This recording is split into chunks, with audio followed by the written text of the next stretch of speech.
ಸ್ನೇಹಿತರೆ, ಎಲ್ರಿಗೂ ನಮಸ್ಕಾರ.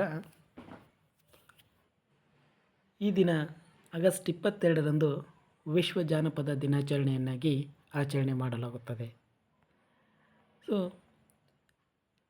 ಇಲ್ಲಿ ಬ್ರಿಟಿಷ್ ಪುರಾತತ್ವ ಅಧ್ಯಯನಕಾರ ಲೇಖಕರ ವಿಲಿಯಂ ಜಾನ್ ಥಾಮಸ್ 1846ರ ಆಗಸ್ಟ್ 22ರಂದು ಅಥೇನಿಯಂ ಪತ್ರಿಕೆಯಲ್ಲಿ ಮೊದಲ ಬಾರಿಗೆ ಫಾಲ್ಕ್ಲೋರ್ ಎನ್ನುವ ಪದ ಬಳಸುತ್ತಾನೆ.